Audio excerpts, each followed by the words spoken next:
ओम शांति।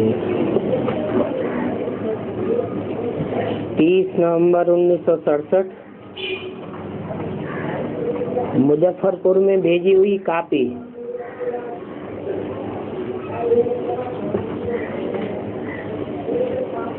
मुजफ्फरपुर निवासी सभी रूहानी नूरे रत्नों, सभी महावीरनी शक्तियों को बहुत बहुत याद प्यार। बच्चों ने बहुत उल्लास से सर्विस की है, कुछ हंगामा भी हुआ है, परंतु ये सभी एक दिन आकर के पूंछ लटकावेंगे। मुजफ्फरपुर निवासी अच्छा शो कर रहे हैं, बल नेपाल में भी जा सकते हैं। चित्रों सहित जरूरी सामान ले जा सकते हैं। शायद वहाँ ठंडी में मेला भी लगता है। वहाँ क्षीर सागर और विषय सागर का अर्थ समझाना चाहिए, और सिर्फ निराकार शिव बाबा को याद करने से पति से पावन होकर विष्णुपुरी में जा सकते हैं, ये भी समझाना चाहिए।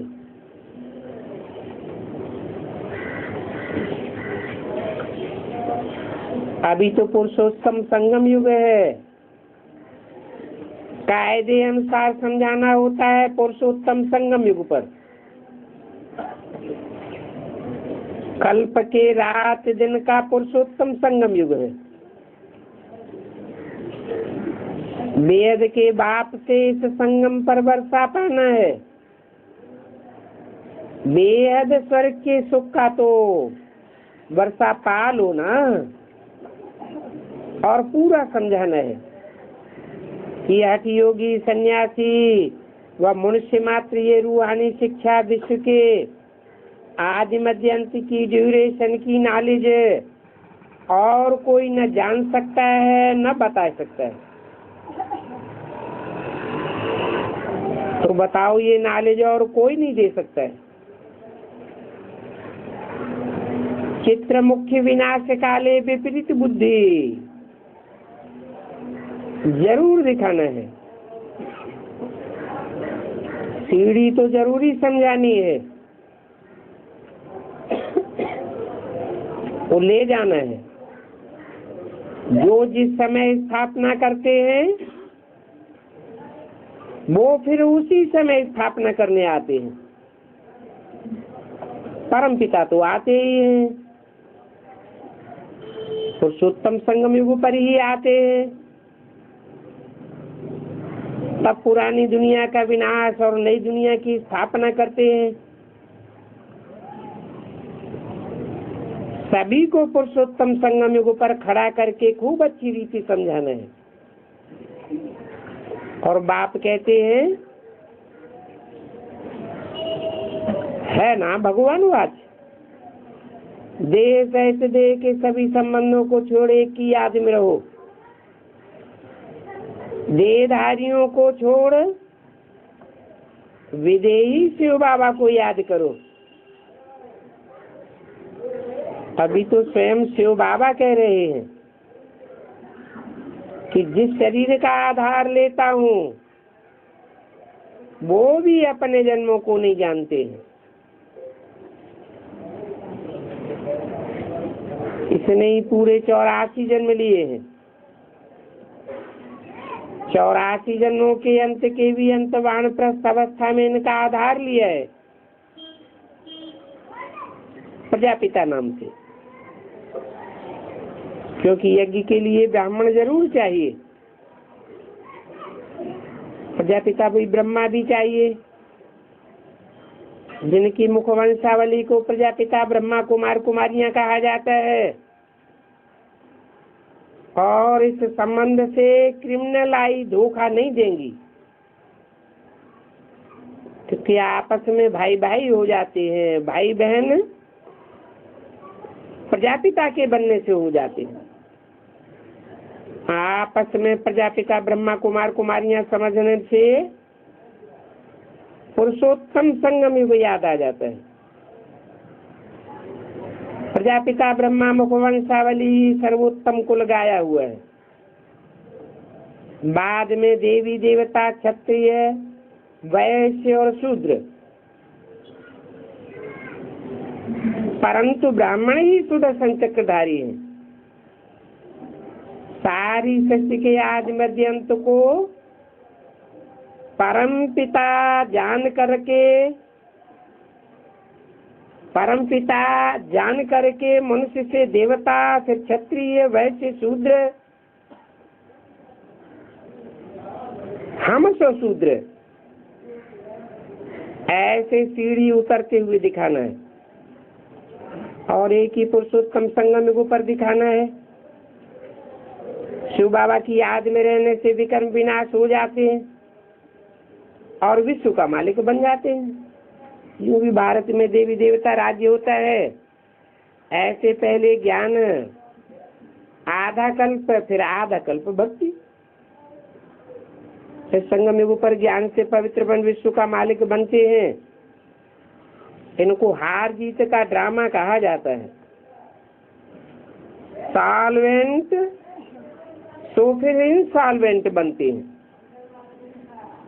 नई दुनिया तो फिर पुरानी का चक्र चल जाता है।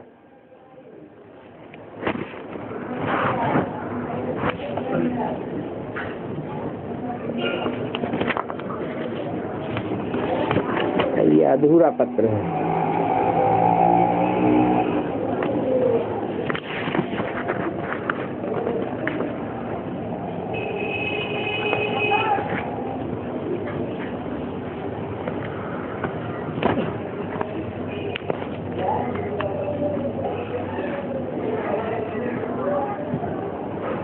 अगली वाणी है 8 दिसंबर 1967 की। अभी बच्चों को समझ मिली है, जो कुछ सुनते हैं उस पर विचार चलाने की समझ मिली है। बच्चे समझते हैं कि हम तो शिव बाबा के साथ हैं।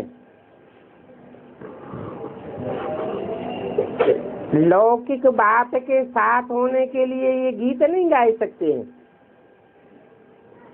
ज्ञान सागर बाप के साथ है और ये उनकी महिमा है तो पढ़ाई,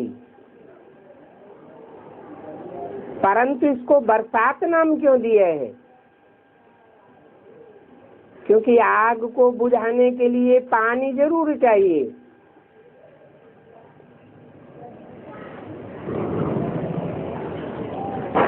ये है बेहद की आग, काम और क्रोध की अग्नि कहा जाता है। तो काम अग्नि है ना, उसको बुझाने के लिए ज्ञान बरसात चाहिए। अभी तुम बच्चों पर वर्षा हो रही है, जो बाप के बने हैं उन पर ही वर्षा होगी ना, बाप का नहीं बनेंगे तो ज्ञान बरसात बुद्धि में कहां से टपकेगी? पहले तो ये बाप जो कि ज्ञान का सागर है उनका ही परिचय देना है। कृष्ण को तो पिया नहीं कहा जाता है, ज्ञान सागर बाप को ही पिया कहा जाता है। जो भी धर्म वाले हैं सभी को तुम जानते हो। ऐसे तो कोई नहीं कहेंगे कि हमारा धर्म ही नहीं है। तो हिंदू धर्म भी क्यों कहलाना चाहिए? हिंदुस्तान में रहने के कारण ही हिंदू नाम कह दिया है। धर्म को माने तो सभी चीजों को माने। लक्ष्मी नारायण आदि के मंदिर बनाते हैं तो मंदिर आदि बनाने में गवर्नमेंट की भी तो मदद करती है ना। रामलीला आदि करते हैं, कितने पैसे आदि खर्च करते हैं। धर्म को मानने वाले भी हैं तो नहीं मानने वाले भी हैं।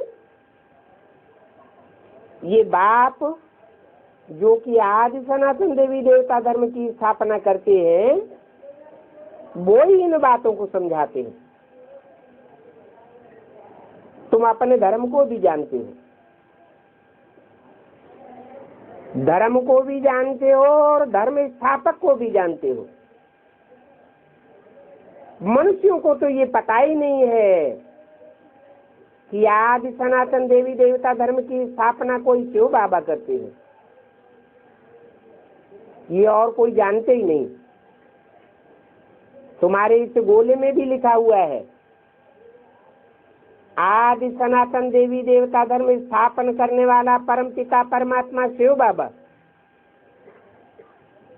गीता पर भी लिखते हो, त्रिमूर्ति शिव परमात्मा की गीता। बाप की गीता गाई हुई है, बच्चे के द्वारा गाई हुई नहीं है। अभी बाप तो निराकार है और वही ऊंच से ऊंचे है। ऊंच से ऊंच बिंदी के लिए नहीं कहा जाता, ऊंच से ऊंच और नीचे से नीचे साकार सृष्टि की बात है।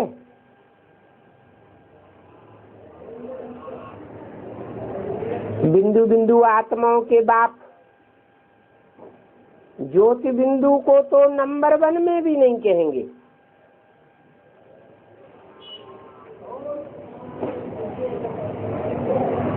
जो सृष्टि के चक्र में ही नहीं आता तो उसका नंबर भी नहीं बनता।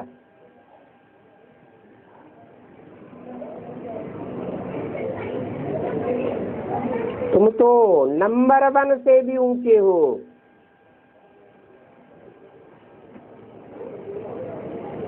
उनके ऊपर तो नंबर नहीं लगा सकते हैं, क्योंकि अगर पहले नंबर में आवे तो फिर उनको 84 के चक्र में भी आना पड़े। भगवान तो है ही एक, जो इस 84 के चक्र का नॉलेज बैठ सुनाते हैं। नंबर 1 विश्व का मालिक तो ही लक्ष्मी नारायण को कहा जाता है।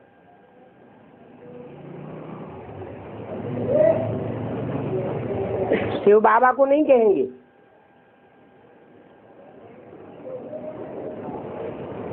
वो तो एक से भी दूर है, वो कोई गिनती में नहीं आते हैं। गिनती में 84 जन्म लेने वाला आता है। बल शिव बाबा इनमें आते हैं तो भी इनके जन्म नहीं गिने जाएंगे। बल शिव जयंती मनाते हैं परंतु ये तो गिनती में नहीं आ सकते। 108 दाने गिने जाते हैं, 109 हो तो फिर उनमें एक ये भी आ जाए, परंतु नहीं। ये प्रवृत्ति मार्ग और वो निवृत्ति मार्ग। ये प्रवृत्ति मार्ग न्यारा है।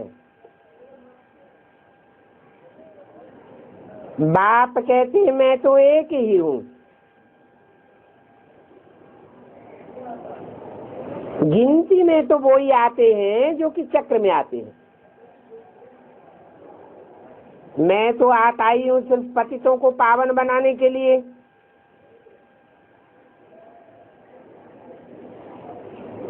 पावन बनाने वाला तो जरूर चाहिए। तुम बच्चे जानते हो कि दुनिया पावन थी। आदि सनातन लक्ष्मी नारायण का राज्य था। दुनिया भर में कोई भी ऐसा मनुष्य नहीं होगा जिसकी बुद्धि में ये बातें हो। तुम जानते हो 2,500 वर्ष तो इन लक्ष्मी नारायण देवी देवताओं का ही राज्य चलता है, बाकी रहे 2,500 वर्ष। बाबा के पास आते हैं, कहते हैं कि बाबा 5,000 वर्ष पहले भी हम आपसे मिले थे।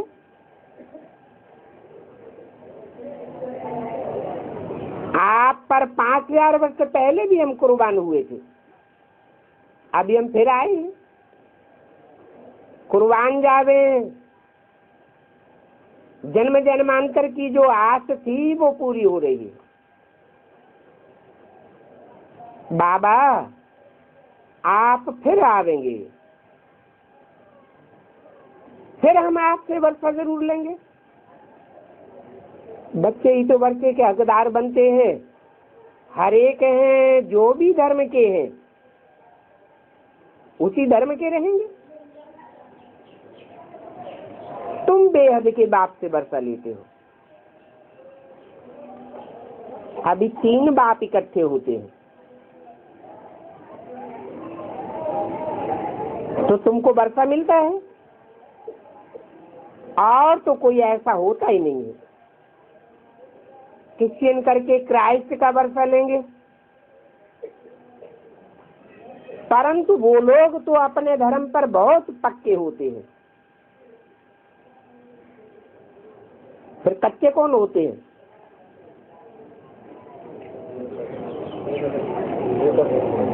जो देवता धर्म के हैं वो ही कच्चे पड़ते हैं, सब तो नहीं पढ़ते होंगे।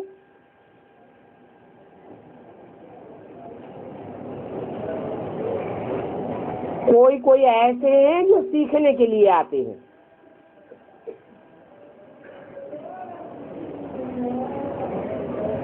सन्यासी भले क्रिश्चियंस को ले आते हैं,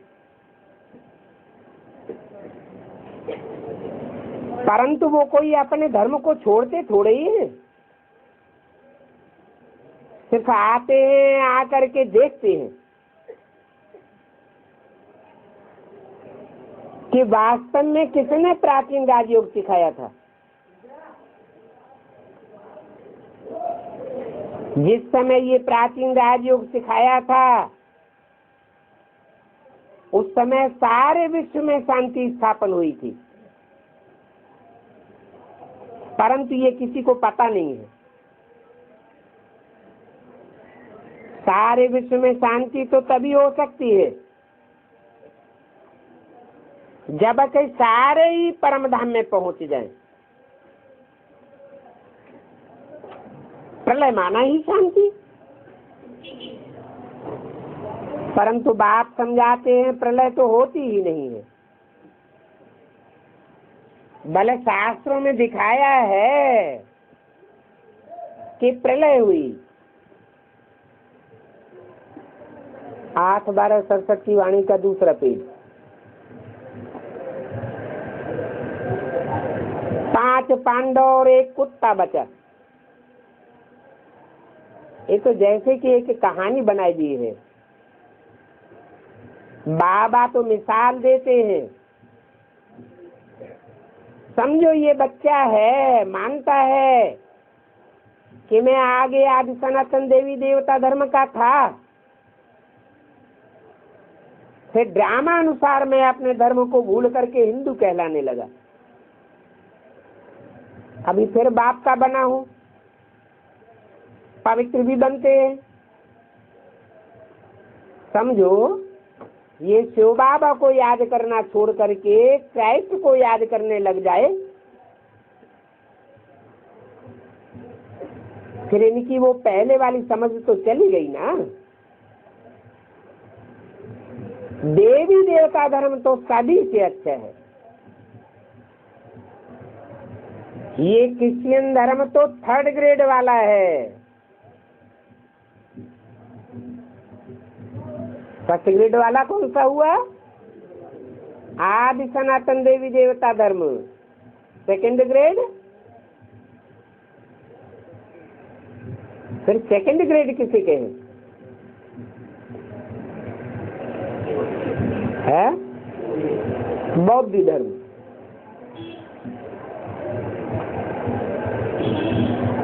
अगर क्राइस्ट को मानेंगे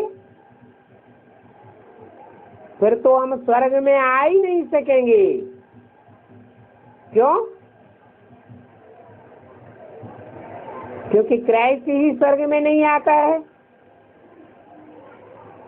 गोया हम स्वर्ग को लात मार रहे हैं। अच्छा,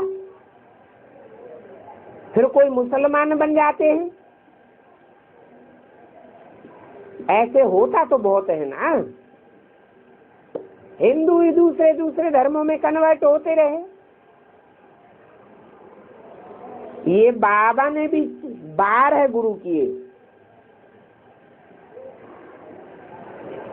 कोई राधा स्वामी पंथ का बन जाते हैं। अभी हम जानते हैं कि हम तो स्वर्ग में जाने वाले हैं। राधा स्वामी के तो वो पिछाड़ी में आने वाले हैं।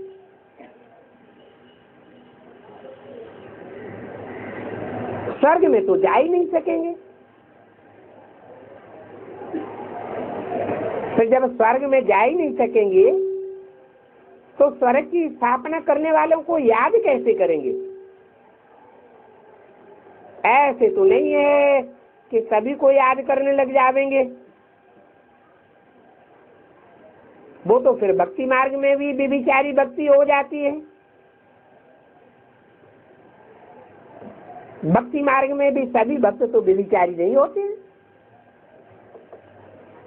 राधा स्वामियों के होंगे तो उनको ही मानेंगे।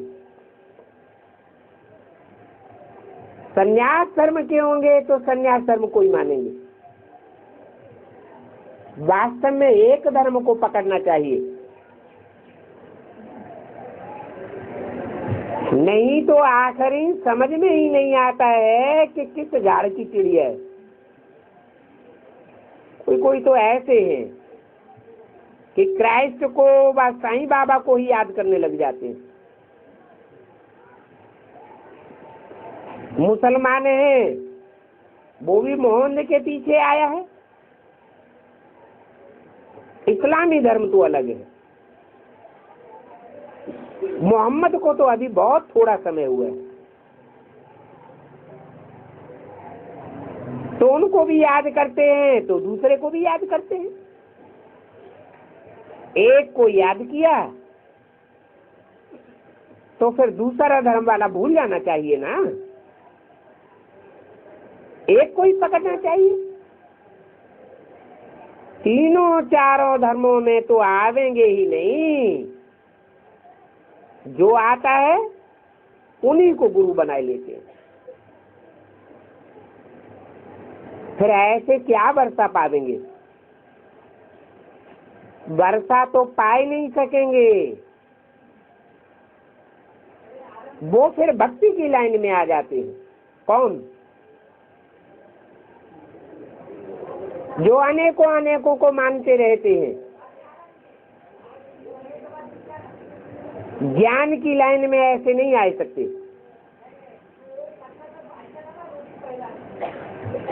यहाँ पर भी बीज बोया जाता है और वहां पर भी बीज बोया जाता है। कहाँ?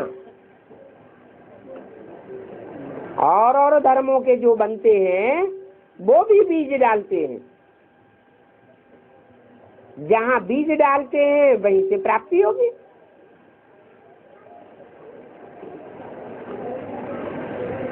वहां पर भी बीज बो लेते हैं। किसके पादरी आदि आते हैं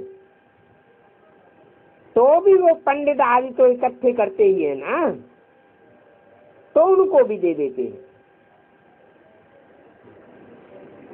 उन पादरी आदि के पास पैसे तो ढेर हैं,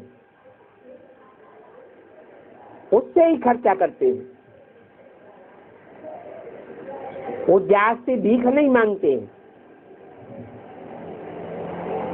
अभी तुम बच्चों को तो परवाह ही नहीं है। तुमने तो एक ही बाप को बनाया है और वो बाप तुम्हारा बाप भी है, टीचर भी है, सदगुरु भी है, तीनों ही इकट्ठा है। तो तुम्हारी तो बात ही बिल्कुल नहीं आ रही है। सबसे ऊंच बहुत सुख देने वाला तुम्हारा धर्म है। बल कोई दूसरे तीसरे धर्म में जाते हैं। ये तो गोया बाप के वर्षे को छोड़ दिया, परंतु फिर भी थोड़ा बहुत ज्ञान सुना है, तो जो भी सुना है उसका विनाश नहीं होता है। वो फिर आएंगे जरूर। याद की यात्रा में नहीं रहते हैं, इसलिए पाप पूरे विनाश नहीं होते हैं। औरों को फॉलो करने से पाप और ही बनते जाते हैं। जन्म जन्मांतर के सब पाप रह जाएंगे। ऐसे ऐसे पाप करते ही रहेंगे तो और ही जमा हो जाएगा। जमा और नाई होती है ना, तो दो चौपड़ी रखी जाती है। थोड़ा थोड़ा करके कला उतरती है, सीढ़ी तो जरूर नीचे उतरेंगे। ब्रॉड ड्रामा में भी सीढ़ी नीचे उतरते हैं। फिर शूटिंग कहाँ होती है? संगम युग में सीढ़ी नीचे उतरते हैं। ये समझ की बात है। यहाँ भी एक को फॉलो नहीं करते हैं तो सीढ़ी नीचे उतरते हैं। कोई न भी समझे तो कम से कम आपस में तो पूछ सकते हैं। अगर बाप से पूछने में लज्जा आती है तो आपस में भी पूछ सकते हैं।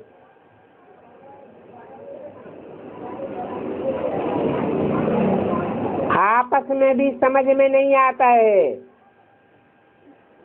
संशय आता है तो बाप के पास आना चाहिए। ऊपर से भी पूछा जाता है ना। वास्तव में तो जिनको पक्का निश्चय हो जाता है उनको तो कुछ पूछने की भी दरकार नहीं है। हम देवी देवता बनते हैं तो हमारे में गुण दैवी होना चाहिए। आप ही दिल अंदर आवेगा। हमारा भोजन तो बिल्कुल शुद्ध होना चाहिए। पूछने का थोड़ा ही रहता है कि ये खाना छोड़ दूं या नहीं छोड़ दूं। समझते हैं कि हम देवता बनने वाले हैं तो वो खान पान दैवी गुण आदि धारण करना चाहिए। देवताओं को ऐसी अशुद्ध चीज का भोग थोड़ा ही लगाया जाता है। ये अशुद्ध चीजें तो आप ही छोड़ना पड़े, अवगुण छोड़ना पड़े। अगर लाचारी हालात में कहीं खाना भी पड़ता है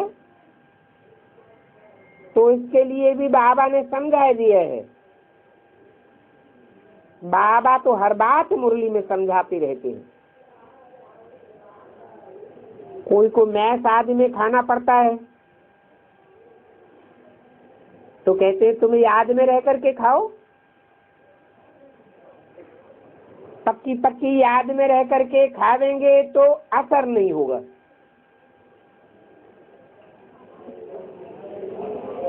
उनके लिए याद की यात्रा के सिवाय और कोई उपाय नहीं है। बाप समझाते हैं। मुख्य बात है पति से पावन बनने की। रावण राज्य में तो सभी मनुष्य पतित हैं। बाप कहते ही ये काम महाशत्रु है, क्योंकि ये आदि मध्य अंत दुख देने वाला है। बाप पूछते हैं कहीं पतित तो नहीं बने।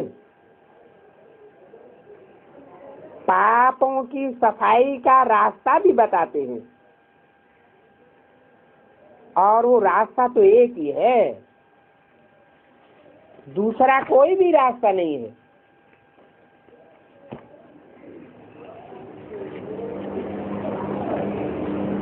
पावन बनने का दूसरा कोई रास्ता होता ही नहीं। 8/12/67 की वाणी का 3रा पेज। अगर कोई समझते हैं कि पावन बनने का और कोई रास्ता है, तो जो समझते हैं वो बाबा को लिख दीजिए, परंतु ये तो हो ही नहीं सकता। गीता से ही बाप ने पतित से पावन बनाया है, और गीता का युग भी अभी आया है। ये पुरुषोत्तम संगम युग पर ही तुम ये राजयोग सीख करके पुरुषोत्तम बनते हो, नंबरवार पुरुषार्थ अनुसार।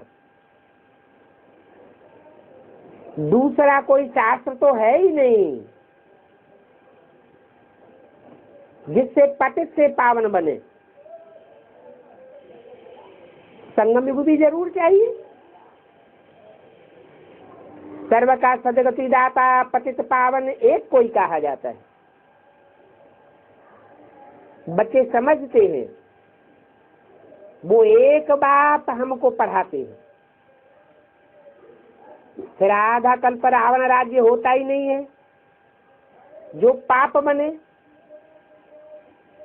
बल सीढ़ी नीचे उतरते हैं। आधा कल्प सीढ़ी नीचे तो उतरते हैं ना, परंतु वहां पाप नहीं बनते हैं। पुरानी दुनिया होती है तो उसमें हम रहने वाले भी पुराने होते जाते हैं। कलाएं तो कम होती है ना, पहले 16 कला, फिर 14 कला। सतयुग से त्रेता में जरूर थोड़ा सुख कम होगा। तुम्हारा धर्म पहले सुख भोगता है, पिछाड़ी में दुख भोगता है। दूसरे धर्म वालों को शुरू में कोई इतना सुख नहीं होता है जितना सुख तुम्हारे धर्म में होता है। उनके धर्मों में जब बहुत वृद्धि हो, राजाई स्थापन हो, तब सुख होगा। और तुम्हारे धर्म में, तुम्हारा धर्म स्थापन हुआ और साथ साथ राजधानी स्थापन हो जाती है। राजधानी स्थापन करने के लिए तुम्हें इंतजार नहीं करना पड़ता है, पहले ही ढेर का ढेर सुख हो जाता है। तो उन धर्मों में और तुम्हारे धर्म में बहुत फर्क है। वो सिर्फ धर्म की स्थापना करते हैं, बाद में 200-400 वर्ष के बाद राजाई स्थापन होती है, तब सुख मिलता है। और तुमको तो आज से ही सुखों का भंडार मिलता है। और धर्म वाले तो होते ही हैं थोड़े, तो उनको क्या सुख मिलेगा? अभी देखते हो वो और धर्म वाले अपने को कितना सुखी समझते हैं। समझते हैं कि हमारे धर्म खंड में तो सुख अभी है, जैसे कि स्वर्ग है, भारत में आते हैं तो समझते हैं यहाँ तो नरक लगा पड़ा है।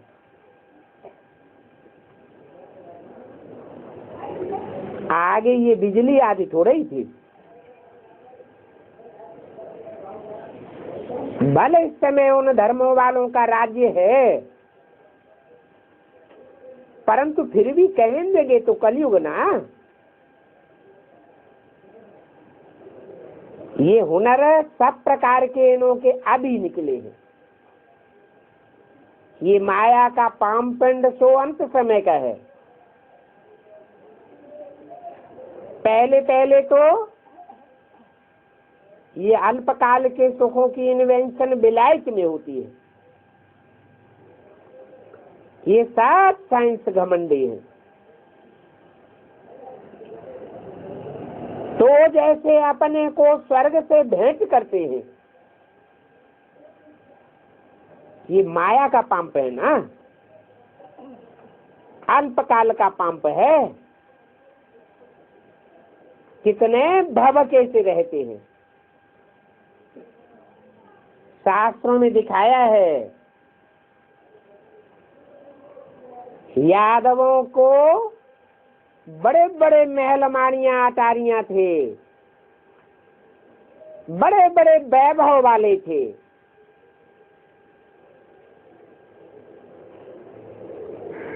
तो इनका भव का बहुत हो जाता है। इसी भव के से फिर वो दुनिया का विनाश करेंगे। ये है पिछाड़ी की बात। अंत का मेला है।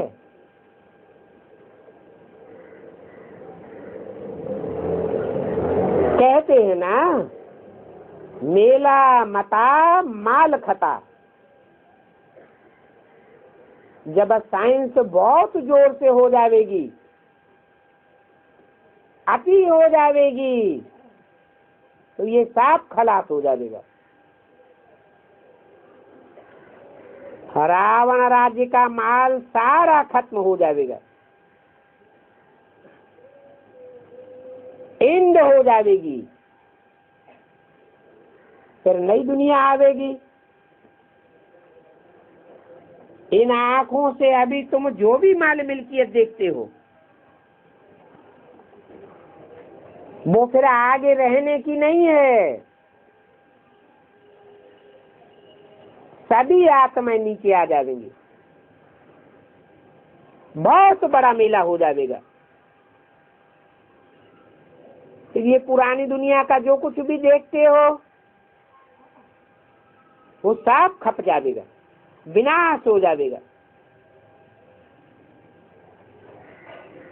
तुमको तो फिर से नया मिल जाएगा। तुम्हारी आत्मा भी नई हो जाएगी और शरीर भी नया मिल जाएगा।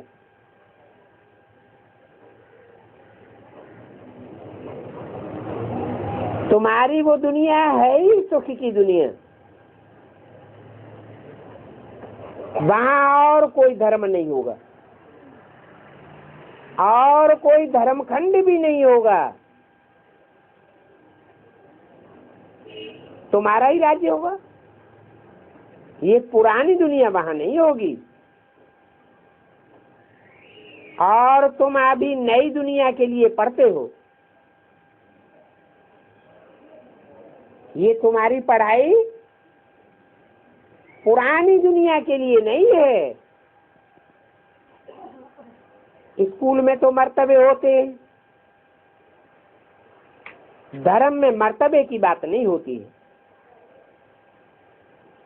तुम तो इस पढ़ाई से राज्य लेते हो, और पढ़ाई में सब नंबरवार होते हैं। ये पढ़ाई तो बिल्कुल सहज है। तुम जानते हो पुरानी दुनिया विनाश हो जाएगी और नई दुनिया की स्थापना हो जाएगी। तो जो बचेंगे वो देखेंगे और फिर वर्णन भी करेंगे। बाकी हम बचे हुए हैं, कुछ रावण संप्रदाय के और कुछ राम संप्रदाय के होंगे। जो रावण संप्रदाय के होंगे वो तो फिर वापस आवेंगे ही नहीं, वो तो फिर बिल्कुल पिछाड़ी में आवेंगे। तुम बिल्कुल नए और वो बिल्कुल पुराने, नए नए यहाँ रहेंगे, बाकी सब चले जाएंगे। तुम अपन को नया बनाते हो ना, वो सतयुग त्रेता में आवेंगे ही नहीं, क्योंकि उन्होंने एक बाप से कमाई नहीं की। ये सब बातें आगे चल करके समझते रहेंगे, अभी टाइम पड़ा है। आगे चल के बाबा और पॉइंट्स भी बताते रहेंगे। अभी तुम समझते हो कि स्वर्ग फिर कैसे होगा। हीरे जवाहर आदि कहाँ से आवेंगे? ये हीरे जवाहरात आदि की खानियां स्वर्ग में थी तो जरूर ना। ये जैसे थी वैसे ही फिर होंगी। अभी तुम इन बातों का ख्याल नहीं करते हो कि इतने हीरे जवाहरात आदि कहाँ से आवेंगे। नई दुनिया में तो सब कुछ होगा। आगे चल करके वो भी सब पिछाड़ी की बातें तुम समझते जाएंगे कि दुनिया कैसे बदलती है।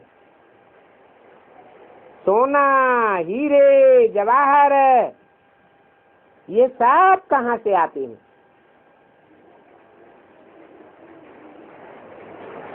त्रेता के अंत में फिर सब गुम हो जाते हैं। आधा विनाश हो जाता है ना। अभी तो सारी दुनिया बदलनी है। आगे चल करके तुम समझ लेंगे। स्टूडेंट की बुद्धि में सारा दिन पढ़ाई रहती है और फिर घर का काम आदि भी करते हैं। तुम भी सारा दिन पढ़ाई आदि तो नहीं कर सकते हो, और भी काम तो करते हो ना। अनेक प्रकार की सर्विस होती है। ये भी तुम बच्चे जानते हो, स्वर्ग में बहुत स्वच्छता होगी। तुम विष्णुपुरी में जाने के लिए कितने पवित्र बनते हो। अभी पवित्र बनने का पुरुषार्थ कर रहे हो और युक्ति भी बहुत सहज है। ये युक्तियां तुम किसको भी समझा सकते हो। ये लक्ष्मी नारायण 84 जन्म जरूर लेंगे। जो सूर्यवंशी में आए होंगे वो ही 84 जन्म लेंगे।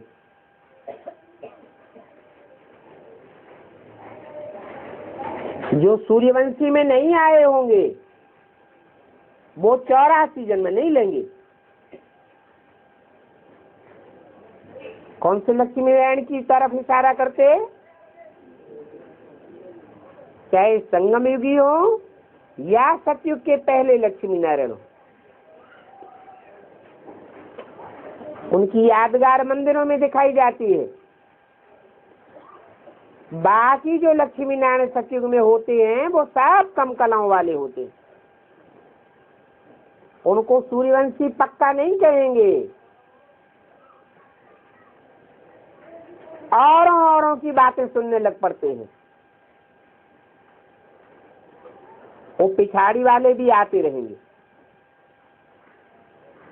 पिछाड़ी वाले जरूर पिछाड़ी में ही आवेंगे, सब इकट्ठे तो नहीं आवेंगे।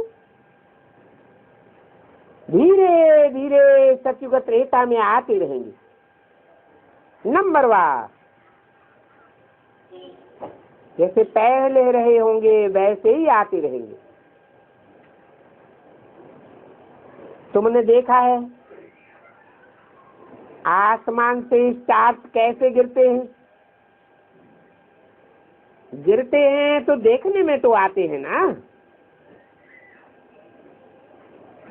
अब इन आत्मा रूपी स्टार्स को तो गिरते हुए कोई देखता नहीं है, देख नहीं सकता। वो स्टार्स आदि को जानना तो साधारण बातें हो गई। इन बातों से हमारा कोई कनेक्शन नहीं है। हम तो इस पुरानी दुनिया की सब बातों को भूल जाते हैं,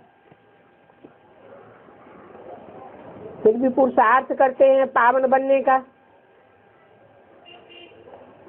8-12 सरस्वती वाणी का 4था पेज। तो तुम बच्चों को और कोई बातों से कनेक्शन नहीं है। पावन दुनिया में जाने का एक ही रास्ता है, हम तमो प्रधान से सतो प्रधान बन जाएंगे। हमको एक ही वशीकरण मंत्र मिला हुआ है जिससे हम पावन बनते हैं। बस एक बात को याद करते रहे। अभी टाइम भी पड़ा हुआ है, टाइम पड़ा हुआ है इसलिए घड़ी घड़ी भूल जाते हैं। जब देखेंगे कि टू लेट हो गया तो घड़ी घड़ी भूलेंगे थोड़े।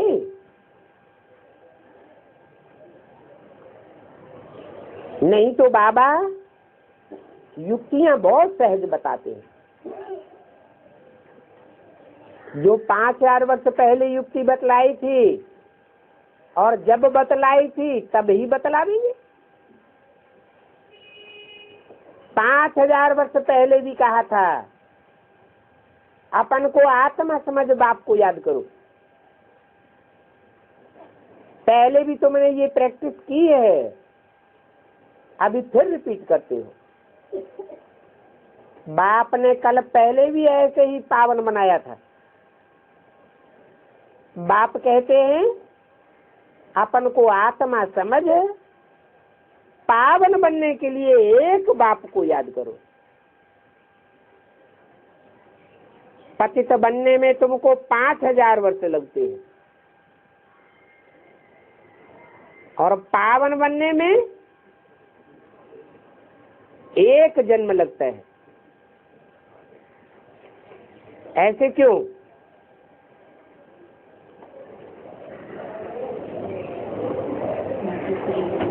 पतित बनने में 5000 वर्ष लगते हैं तो पावन बनने में भी उतना समय लगना चाहिए।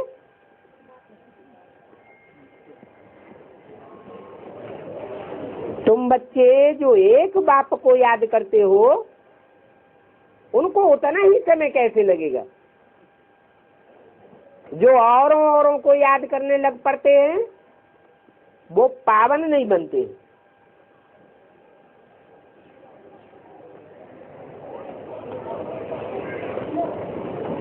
कला थोड़ी थोड़ी कमती होती जाती है। सारी सीढ़ी उतरने में 5000 वर्ष लगते हैं। औरों का संग का रंग लगता रहता है। अभी बाप एक ही जन्म में तुमको हाई जंप दिलाते हैं। अगर एक बाप को याद नहीं किया, औरों में बुद्धि भरमाई तो काल खा जाएगा। बाप ने काम तो बहुत अच्छा दिया है, कहते मुझे याद करते रहो। मूल बात ही ये है जिससे विकर्म विनाश होंगे, और तो कोई उपाय नहीं है। तुम जानते हो गंगा तो पतित पावनी है नहीं, क्यों?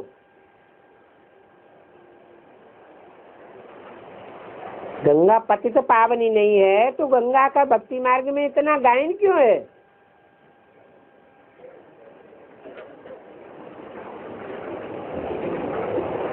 गंगा हो, यमुना हो या कोई भी नदी हो, वो कोई नई बातें नहीं सुनाते हैं। और बाप आकर दिन प्रतिदिन तुमको नई बातें सुनाते रहते हैं। इसलिए उन नदियों को पानी की गंगा कहा जाता है। नई बातें सुनाते हैं तो उन पर तुम्हारा मंथन चलता है।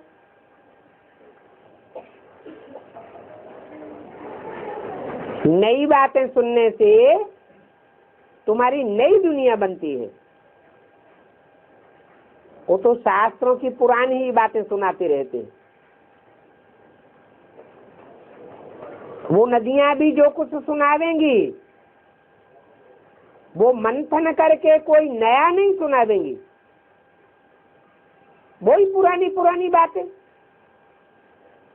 बाप तो आकर के तुमको मक्खन देते हैं।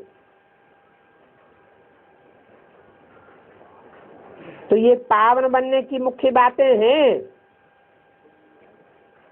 बुद्धि गंगा आदि नदियों में नहीं भरमाना चाहिए,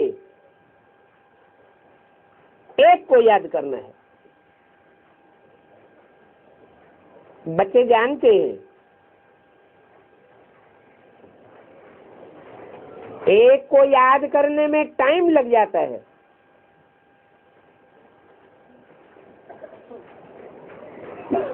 बल जनक की 1 सेकंड में जीवन मुक्ति गाई हुई है।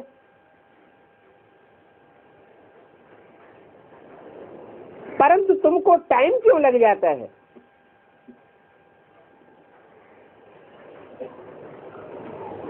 क्योंकि निश्चय बुद्धि बनने में,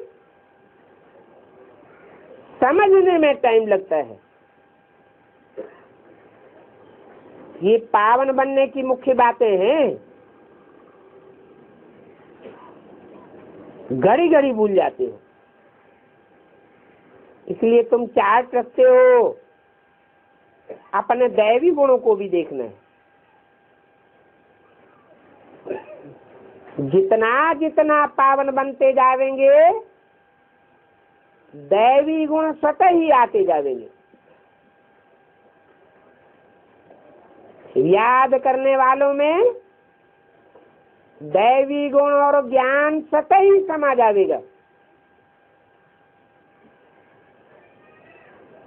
अभी तुमको समझ तो मिली है। यहाँ जो आते हैं उनको एकदम पत्थर बुद्धि भी नहीं कह सकते। क्यों? जो आते हैं वो एकदम पत्थर बुद्धि नहीं हो सकते। कुछ न कुछ तो संग का रंग लगा है, तो यहाँ बाप के सामने आते हैं तो कहेंगे जरूर कुछ न कुछ ठीक बुद्धि हुई है, सुधरते हैं, तब ही सन्मुख आते हैं। फिर स्वर्ग में जाते हैं, नहीं सुधरते हैं तो सजा खा देंगे। सन्मुख आते हुए भी जैसे कि सन्मुख नहीं होते, बुद्धि से विपरीत बने रहते हैं,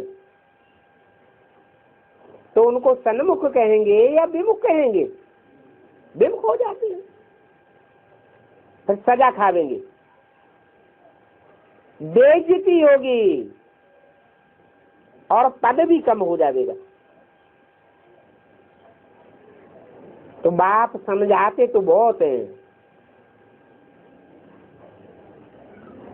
समझाते हैं गीता का रचयिता कौन है।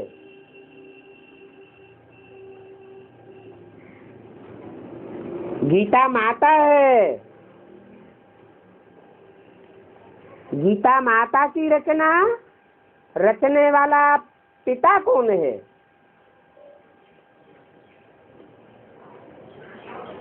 इस बात में ही बड़ी भारी भूल हुई है।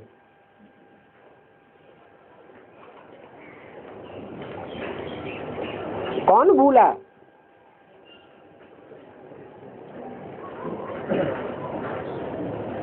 पहले पहले जो भूला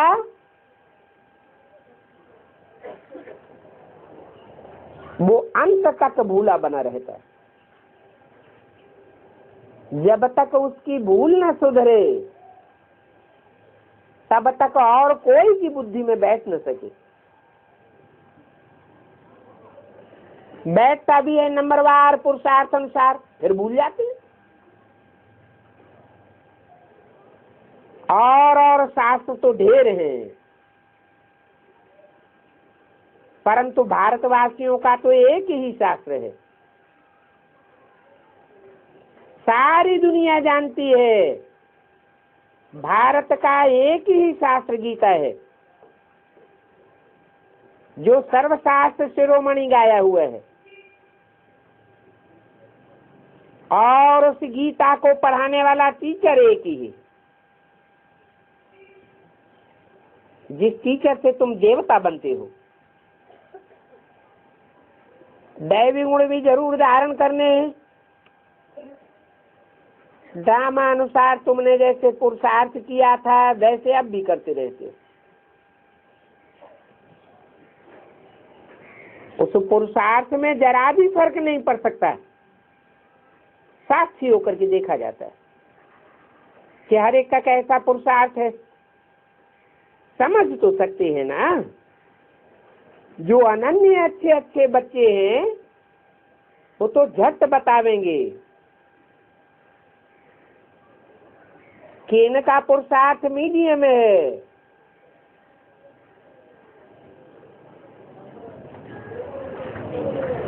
इनका पुरुषार्थ बहुत कम देखने में आता है। पुरुषार्थ करने वालों के भी मार्क्स होते हैं ना। हर एक की पढ़ाई से, पढ़ाई की रफ्तार से सारा पता पड़ जाता है। खुद भी समझते हैं हम औरों के मुकाबले कम पढ़े हुए हैं, हमारी बुद्धि में उतना नहीं बैठता है। तो ये स्कूल है, इसमें बाप ही मनुष्य देवता बनाते हैं। और मनुष्य से देवता तब बनते हैं जब देवी देवता धर्म की स्थापना होती है।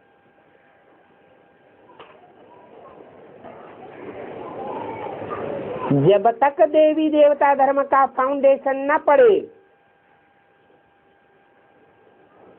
तब तक कोई देवता बन न सके। फिर पुरानी दुनिया का विनाश, नई दुनिया की स्थापना हो जाएगी। तब बाप भी प्रत्यक्ष हो जाएंगे। ये विनाश और स्थापना हर 5,000 वर्ष बाद होती है।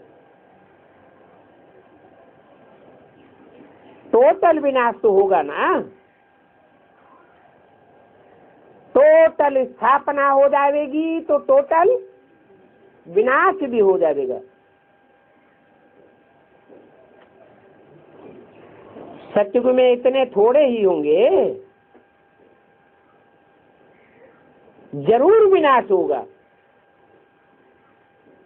इसलिए बाप पुरुषार्थ कराते रहते हैं।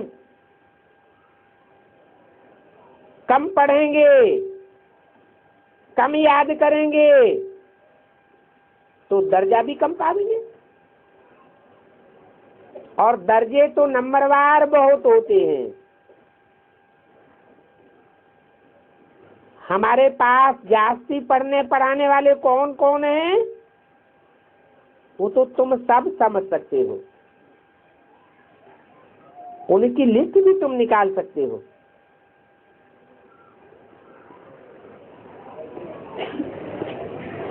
देख सकते हो,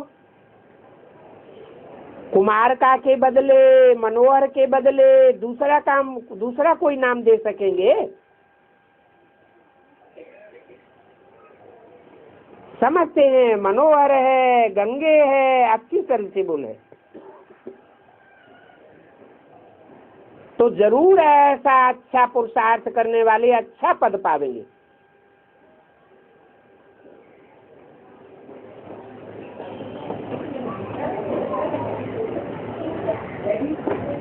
अच्छा पद पावेंगे।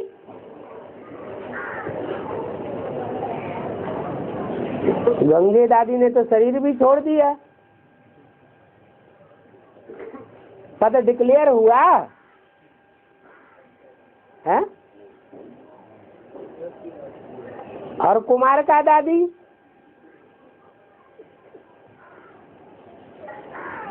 तीन चार हॉस्पिटलों में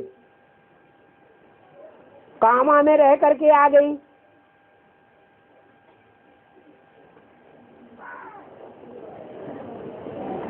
वाणी में भी बोल दिया,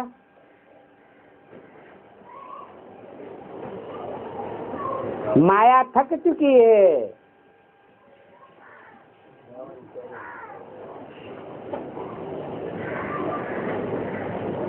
फिर जो प्यार करने वाले हैं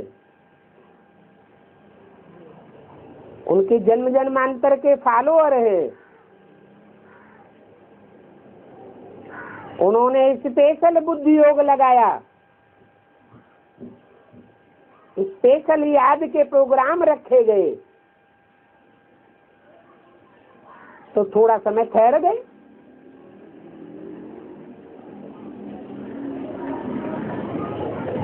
तो साबित होता है कि जिनके ये नाम लिए गए हैं वो हद के नाम है। जरूर कुमार का कोई और है। कुमार का माना जिसकी यादगार बनी हुई है, क्या? कन्याकुमारी।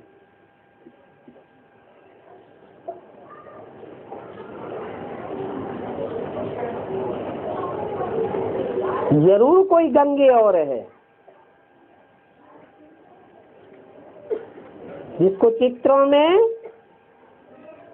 यादगार रूप में कहाँ बैठा हुआ दिखाते हैं? बाप के सर पर बैठा हुआ दिखाते हैं।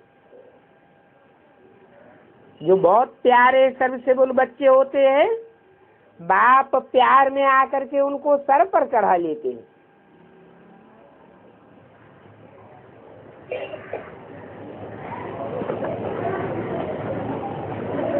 तो ये कोई भी समझ सकते हैं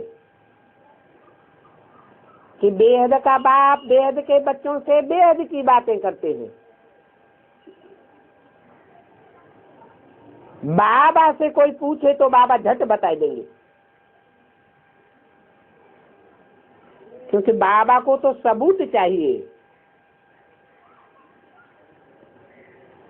सबसे बुल बच्चों को याद किया जाता है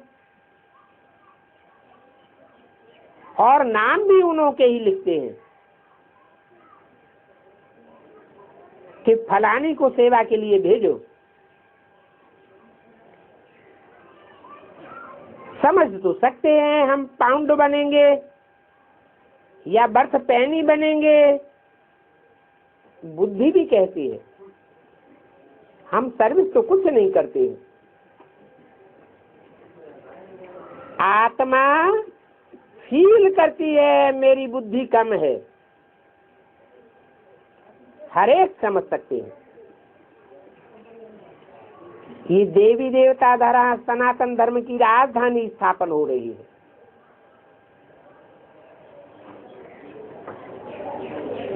समझ सकते हैं कि ये बर्थ पाउंड बनने वाला है, ये बर्थ नाट्य पैनी। बाप ही जानते हैं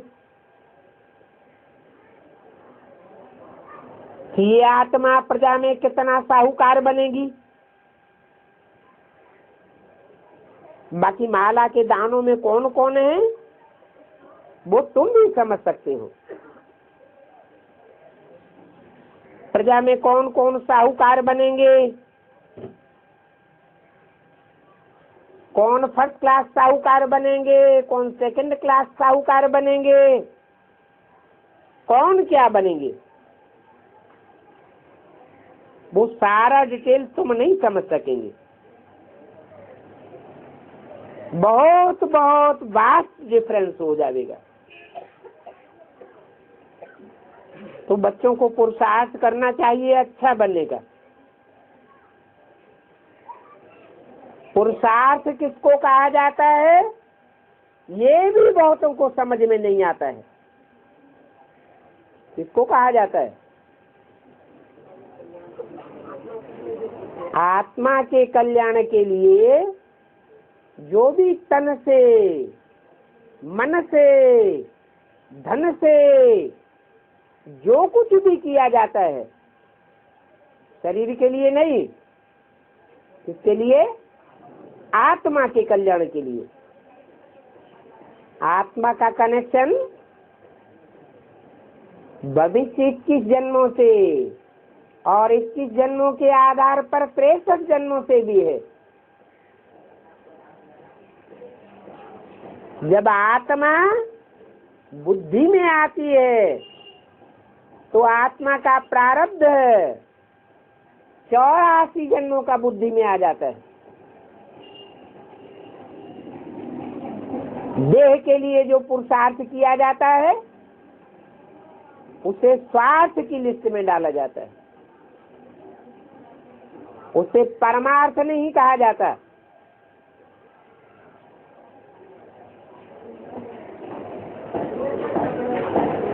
रथ की परवरिश के लिए कोई नौकरी करता है, कोई धंधा करता है, बुद्धि लगाता है, वो एक जन्म के लिए है। यहाँ का यहाँ ही खलास हो जाएगा, उसको पुरुषार्थ नहीं कहेंगे। पुरुषार्थ वो है जिसकी प्रारब्ध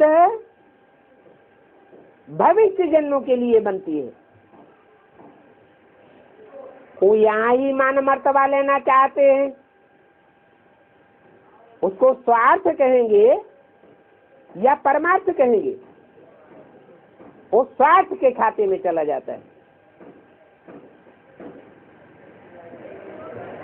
परमार्थ के खाते में नहीं जाता है। तो बच्चों को पुरुषार्थ करना है। पुरुष माने आत्मा। आत्मा के लिए जो किया जाए उसे पुरुषार्थ कहा जाता है। अच्छा, मीठे मीठे रूहानी बच्चों को रूहानी बाप का नमस्ते। ओम शांति।